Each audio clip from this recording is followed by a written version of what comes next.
Hoş gördük herkesi. Ümid edirəm ki, yaxşısınız. Bu günləri azlığın 10-cu günüdür. Artıq 10-cu günü keçmişəm. Həmişəki qaydada istədiyim şəkildə də, normal şəkildə də hər şey gedir. Zərərli toksin maddələr orqanizmdən təmizlənir. Bunun demək olar ki, yəni, rahat şəkildə artıq hiss edirəm. Çəki dediyim kimi kəskin dərəcədə düşməsi ondan irəli gəlir ki, yəni yağlar yanır və o yağların içində də yığıla bilən toksin maddələr onunla bir yerdə yoxa çıxır, təmizlənir və həmin bu autofagiya prosesində ki, hansı ki artıq 10 gündür mən onu icra edirəm, orqanizm özünü tam olaraq yəni təmizləməklə və sağaltmaqla məşğuldur. Burada artıq bu qədər müddətdən sonra yeni hüceyrələrin yaranması prosesi başlayıb.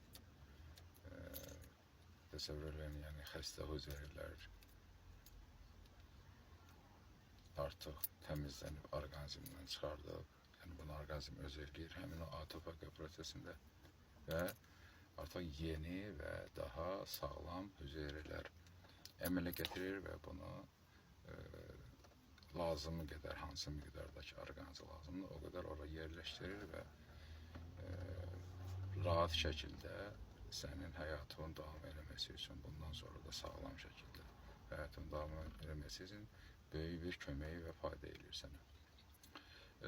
Bu məsələnin ən faydalı, ən xoş tərəfi budur. İkinci tərəfi isə o artıq yığılmış yağlardan və bizə çəki verən o yağlardan azad edir orqanizmi. Söhbət əlbəttə ki,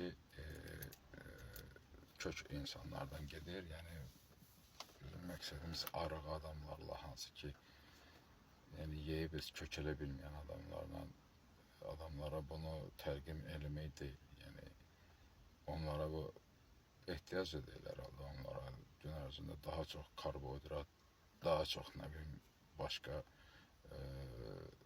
şəkəri falan olan yeməklər də lazımdır ki, daha çox bu adam kökəlsin. Yəni baxırsan ki, sıskada adamın heç 50 kilo çəkisi yoxdur. Bu başqa bir məsələdir. Bu orqanizmin fəaliyyətindən irəli gələn bir məsələdir və yaxud müəyyən xəstəliyi var, ona görə elədir.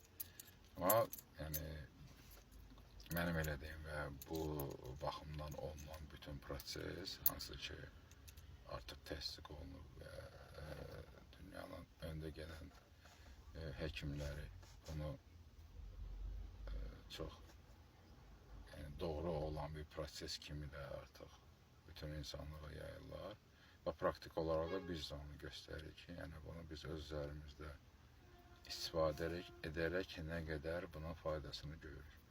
Belə insanlar var ki, razı deyil bu məsələ ilə, öz fikirləri var, hərəsi bir söz məsələsini deyə bilər, onların öz fikirləri özləyə bilər, yəni bununla üzərində mübahisə aparılası deyil. Əgər məsəl üçün dərinə getmək istəyən insan olsa ki, gəlsin ki, bu necə bir şeydir, mən tamamilə razı deyiləm, bu belə eləyir, ona artıq yəni praktik şəkildə yanımızda olur, onu ispat edə bilərik.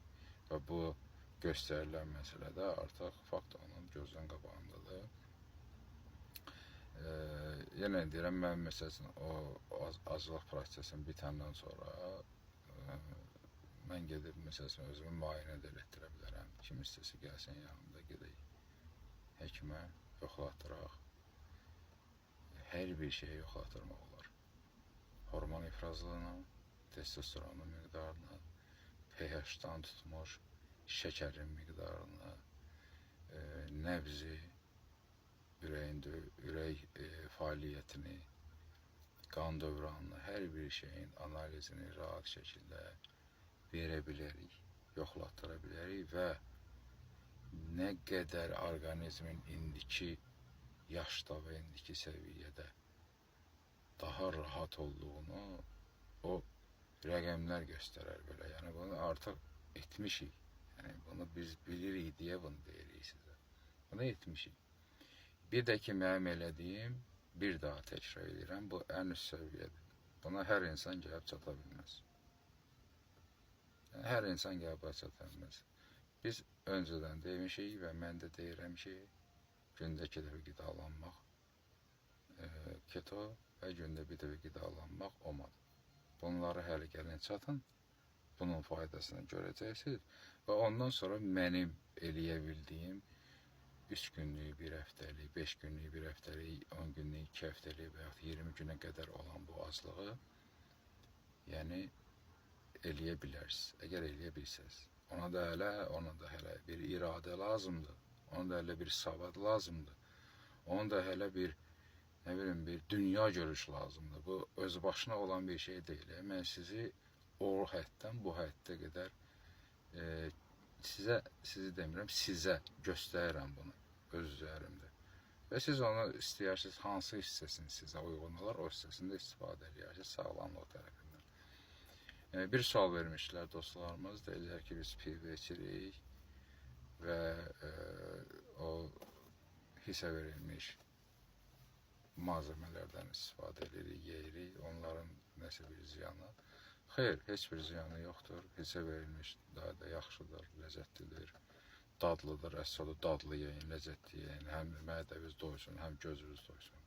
Orada toyuğa olan məhsuldur, balığa olan məhsuldur, dəniz məhsullarıdır, nə bilim, krevetkasından tutmuş hər bir pişmiş vəziyyətdə olan şeylərdir. Bunlar hamısının tərkibində protein yüksək miqdardadır, yağlar, doymuş yağlar, təbii yağlar yüksək miqdardadır, nə qədər ki bizə lazımdır. İstəyir məsələn pendirin özü olsun, məsələn onu qızarda bilərsiniz, o suluquni pendirini, o da çox gözəl fayda verir, kərə yağında və ya zeytun yağında, bunu bilirsiniz. Onu da çox ləzzətli şəkildə yeyə bilərsiniz. Düzdür, pivənin özü sizin üçün ziyanı var, amma biz bir cəmiyyət olaraq, millət olaraq bunu içirik də. Yəni mən içmirəm düzdür, amma içənlər içir də, yəni görürəm də nə qədər insan içir. Yəni onlar özlərini uzaqlaşdıra bilmirlər. Yox, heç olmasa pivələrini suyu içəndə onun tərkibində düzdür müəyyən qədər droj və müəyyən qədər karbohidrat var, amma yanında əlavə olaraq karbohidratın və yaxud başqa nəyinsə ora qoşulmasına imkan verməsin. Çünki karbohidrat yenə orqanizmə düşəndə yenə də o şəkərə çevriləcək və o da sonradan qandan çıxarılıb ciyərə gedəndən sonra yenə də çevriləcək yağ, yəni kökəlmə baş verir. Bu qidadan baş verən bir şeydir. Onu da o şəkildə, çox rahat şəkildə yeyə bilərsiniz. Ləzzətli də mən də yeyirəm onlardan. Yəni, çox da xoşuma gəlir. Məsələn, hissə verilmiş balıqlar, yəni çox sevirəm o balıqları. İstəyir bunun ucuz kateqoriya olsun, istəyir orta kateqoriyası, istəyir bahalı olsun.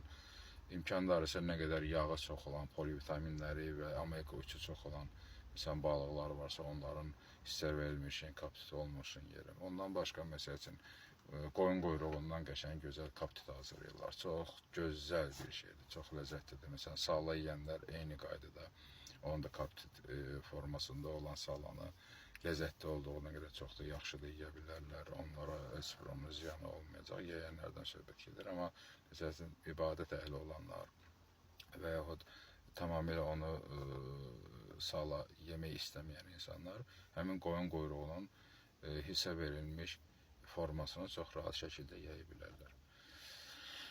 Belə, yəni bu günlərdə mən sizə 10-cu günün videosunu çəkdim, müəyyən məlumatları verdim.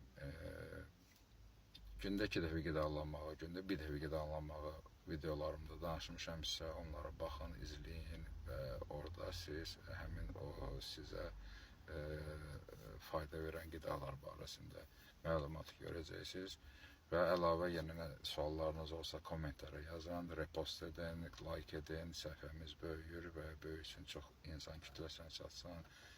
Bəzən kommentlərdə görürəm, yəni elə şeylər yazırlar ki, özləri də bilmirlər nə yazırlar. Yox, elə şeylər olması gərəkən şeylərdir. Mən daha doğrusunu, daha düzünü sizə deyirəm, isbatlayıram, praktik şəkildə göstərirəm və istəyən adamlar bizim yanımıza gəlib bu baxımdan fikirlərini dəyişə bilərlər. Əgər belə bir öz fikirlərində qalmaq söhbətləri varsa qalsınlar, amma görsələr ki, bunun daha çox isbatını istəyirlər və daha əyani şəkildə istəyirlər ki, mən onları anladım, buyursunlar, gəlsinlər, problem yoxdur. Oldu, sağ olun, görüşmək üzrə, inşallah sabahki 11-ci gündə yenə də başqa bir ya qida, ya nəsə bir başqa bir məsləhət barəsində danışarıq. Hələlik.